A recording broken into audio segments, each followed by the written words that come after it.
আসসালামু আলাইকুম ওয়া রাহমাতুল্লাহ।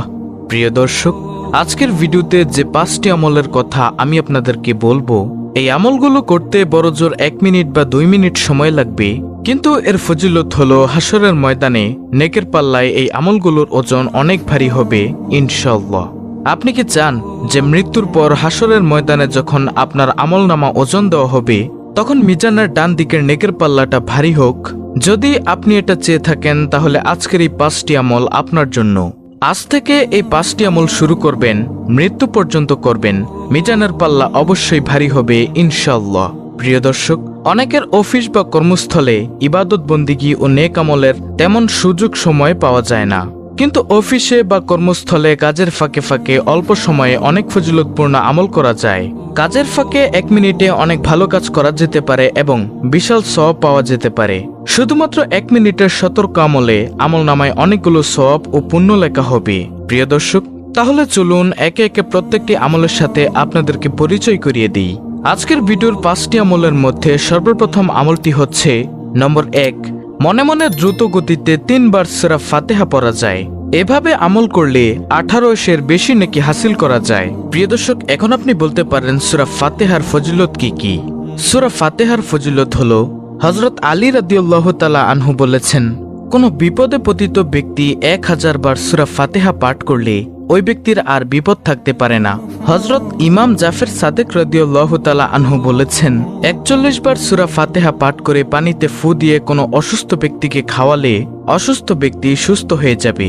এছাড়াও রয়েছে আরো অনেক ফজিলত। তাহলে প্রিয় দর্শক, 5টি আমলের মধ্যে সর্বপ্রথম আমল গেল সূরা ফাতিহা পাঠ করা, যত বেশি পারেন কমপক্ষে 3 বার।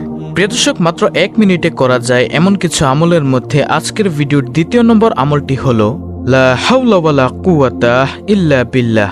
লা হাওলা ওয়ালা কুওয়াতা ইল্লা বিল্লাহ এর অর্থ হলো, আল্লাহ ছাড়া কোনো ভরসা নেই, কোনো ক্ষমতা বা শক্তি নেই। অর্থাৎ মানুষের ব্যক্তিগত শক্তি, সামর্থ্য, ক্ষমতা ও সাহস যত বেশি থাকুক না কেন, আল্লাহ তাআলা তৌফিক না দিলে তা কোনো ধরনের উপকারে আসবে না এবং আল্লাহর সত্তা সব কিছুর ঊর্ধ্বে। সব শক্তিধর বস্তু আল্লাহর সামনে একেবারে তুচ্ছ ও ছোট। লা হাওলা ওয়ালা কুওয়াতা ইল্লা বিল্লাহ এটি একটি গুরুত্বপূর্ণ বাক্য। এর ফজিলত ও সওয়াব অনেক বেশি। যখন মানুষ নিজের সক্ষমতার বাইরে কোনো পরিস্থিতি ও কাজের মুখোমুখি হয় যা সম্পাদন করা তার উপর কষ্টসাধ্য হয়ে পড়ে, তখন এই বাক্যটি পড়তে হয়। এছাড়া শয়তানের কোনো ধরনের প্রতারণা ও আক্রমণ থেকে বাঁচার জন্য এই দোয়াটি পড়া হয়। এটি একটি গুরুত্বপূর্ণ একটি আমল। আমলটি করার ব্যাপারে হাদিসে অনেক বর্ণনা এসেছে। আবু মুসা আশআরী রাদিয়াল্লাহু তাআলা আনহু বর্ণনা করেন, রাসূল সাল্লাল্লাহু আলাইহি ওয়াসাল্লাম একবার আমাকে বললেন, তোমাকে জান্নাতের অন্যতম ধনভাণ্ডারের কথা কি বলে দিব? আমি বললাম, অবশ্যই বলে দিন হে আল্লাহর রাসূল সাল্লাল্লাহু আলাইহি ওয়াসাল্লাম। তিনি বললেন, লা হাওলা ওয়ালা কুওয়াতা ইল্লা বিল্লাহ। বুখারী শরীফের হাদিস, মুসলিম শরীফের হাদিস, তিরমিজি শরীফের হাদিস, আবু দাউদ শরীফের হাদিস। হাজিম ইবনে হারমালা রাদিয়াল্লাহু তাআলা আনহু বলেন, আমি নবী সাল্লাল্লাহু আলাইহি ওয়াসাল্লামের নিকট দিয়ে যাচ্ছিলাম। তিনি আমাকে বলেন, হে হাজিম, তুমি অধিক সংখ্যায় লা হাওলা ওয়ালা কুওয়াতা ইল্লা বিল্লাহ বাক্যটি পড়ো, কেননা তা হলো জান্নাতের গুপ্তধন। সুবহানাল্লাহ। দলিল বুখারী শরীফের হাদিস, মুসলিম শরীফের হাদিস, হাদিস নম্বর দেওয়া আছে। তাহলে প্রিয় দর্শক, 5টি আমলের মধ্যে 2য় নম্বর আমলটি হলো লা হাওলা ওয়ালা কুওয়াতা ইল্লা বিল্লাহ জিকির করা। প্রিয় দর্শক, মাত্র 1 মিনিটে করা যায় এমন কিছু আমলের মধ্যে আজকের ভিডিওর 3য় নম্বর আমলটি হলো রাদিতু বিল্লাহি রাব্বা ওয়া বিল ইসলামি দিনা ওয়া বি মুহাম্মাদিন নাবিয়্যা ওয়া রাসূলাহ সাল্লাল্লাহু আলাইহি ওয়াসাল্লাম। এর অর্থ হলো, আমি আল্লাহকে রব হিসেবে, ইসলামকে দিন হিসেবে এবং মুহাম্মদ সাল্লাল্লাহু আলাইহি ওয়াসাল্লামকে রাসূল হিসেবে পেয়ে সন্তুষ্ট। আবু সাঈদ খুদরি রাদিয়াল্লাহু তাআলা আনহু থেকে বর্ণিত আছে, রাসূল সাল্লাল্লাহু আলাইহি ওয়াসাল্লাম বলেছেন, যে ব্যক্তি নিম্নোক্ত দোয়াটি বলবে তার জন্য জান্নাত ওয়াজিব হয়ে যায়। দলিল মুসলিম শরীফের হাদিস, আবু দাউদ শরীফের হাদিস, মুজামু কাবির হাদিস, মুজামুস সাহাবা, হাদিস নম্বর দেওয়া আছে। অন্য এক বর্ণনায় রয়েছে, যে ব্যক্তি সকালে 3 বার, বিকালে 3 বার রাদিতু বিল্লাহি রাব্বা ওয়া বিল ইসলামি দিনা ওয়া বি মুহাম্মাদিন নাবিয়্যা ওয়া রাসূলাহ সাল্লাল্লাহু আলাইহি ওয়াসাল্লাম এই দোয়াটি পড়বে, কিয়ামতের দিন আল্লাহ তাআলা তাকে নেকি বৃদ্ধির দ্বারা সন্তুষ্ট করবেন। তিরমিজি শরীফের হাদিস। তাহলে প্রিয় দর্শক, 5টি আমলের মধ্যে 3য় নম্বর আমলটি হলো রাদিতু বিল্লাহি রাব্বা ওয়া বিল ইসলামি দিনা ওয়া বি মুহাম্মাদিন নাবিয়্যা ওয়া রাসূলাহ সাল্লাল্লাহু আলাইহি ওয়াসাল্লাম। এই দোয়াটি যত বেশি পাঠ করতে পারেন প্রিয় দর্শক, মাত্র 1 মিনিটে করা যায় এমন কিছু আমলের মধ্যে আজকের ভিডিওর 4র্থ নম্বর আমলটি হলো সৎ চরিত্রবান হওয়া। প্রিয় নবী সাল্লাল্লাহু আলাইহি ওয়াসাল্লামের যে গুণ বর্ণনায় কুরআনুল কারিমে আল্লাহ তাআলা আয়াত নাজিল করেছেন তা হলো সৎ চরিত্র বা মহান চরিত্র, যে চরিত্রে থাকবে না কোনো গুনাহের চিন্তা। প্রিয় নবী সাল্লাল্লাহু আলাইহি ওয়াসাল্লামকে লক্ষ্য করে মহান আল্লাহ তাআলা ঘোষণা দেন, আর নিশ্চয়ই আপনি মহান চরিত্রের অধিকারী। কিয়ামতের ময়দানে এই উত্তম চরিত্রের লোকদের আমলনামা হবে 7 আসমান ও 7 জমিনের চেয়ে ভারী। প্রিয় দর্শক, এই সৎ চরিত্রের সংক্ষিপ্ত পরিচয় হলো হালাল গ্রহণ করা, হারাম বর্জন করা, আর নিজ পরিবারের স্ত্রী, সন্তান, মা বাবা ও ভাই বোনদের সঙ্গে উত্তম ও উদার ব্যবহার করা। তাহলে প্রিয় দর্শক, 5টি আমলের মধ্য থেকে গেল 4র্থ নম্বর আমল, অর্থাৎ সৎ চরিত্রবান হওয়া। প্রিয় দর্শক, মাত্র 1 মিনিটে করা যায় এমন 5টি আমলের মধ্যে আজকের ভিডিওর সর্বশেষ 5ম নম্বর আমলটি হলো ইস্তেগফার করা। ইস্তেগফার মানে হলো ক্ষমা প্রার্থনা করা, আল্লাহর কাছে মাফ চাওয়া। প্রতিদিন বুঝে না বুঝে নিজের অজান্তে অসংখ্য মানুষ ভুল করে বসে, অধিকাংশ সময় জেনে বুঝে শুধুমাত্র কুপ্রবৃত্তির অনুসরণ করে পাপ করে ফেলে মানুষ।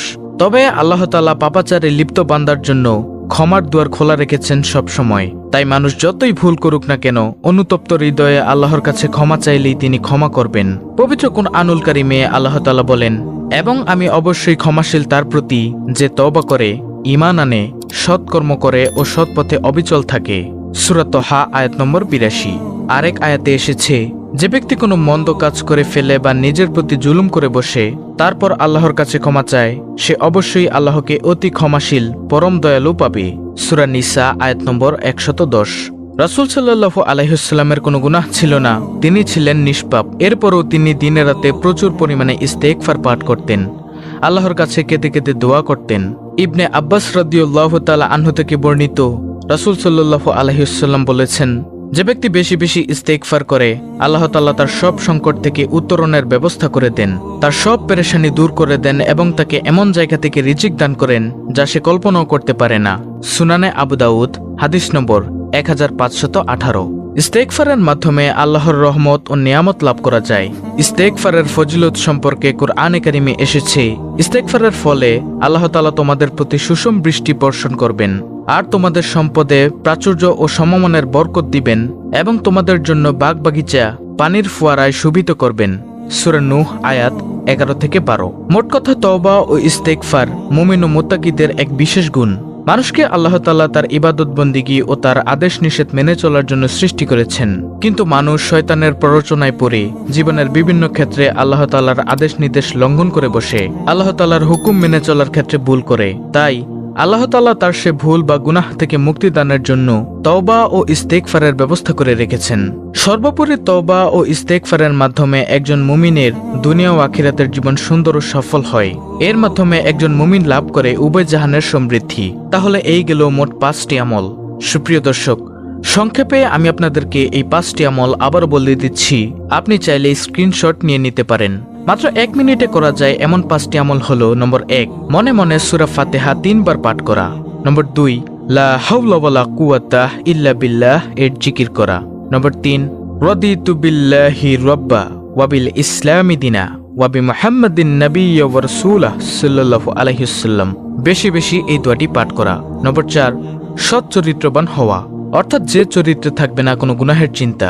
সর্বশেষ নম্বর 5, ইস্তেগফার করা, বেশি বেশি ইস্তেগফার করা, অর্থাৎ আল্লাহর কাছে ক্ষমা চাওয়া। প্রিয় দর্শক, এই আমলগুলো আপনি প্রতিদিন করবেন, তাহলেই ইনশাআল্লাহ আল্লাহ তাআলা আপনার নেকের পাল্লা অনেক ভারী করে দিবেন। তো প্রিয় দর্শক, এই ছিল অত্যন্ত গুরুত্বপূর্ণ আজকের একটি ভিডিওটি ভালো লাগলে অবশ্যই চ্যানেলটিকে সাবস্ক্রাইব করে বেল বাটন অল বাজিয়ে দিবেন। ভিডিওটিতে একটি লাইক দিবেন এবং কমেন্টে আমিন লিখবেন এবং অন্য মুসলিম ভাই বোনদের কাছে ভিডিওটি শেয়ার করে দিবেন যেন তারাও দেখে শিখে আমলটি করতে পারে। আল্লাহ রাব্বুল আলামিন আমাদের সকলকে এই 5টি আমল করার তৌফিক দান করুন। আমিন।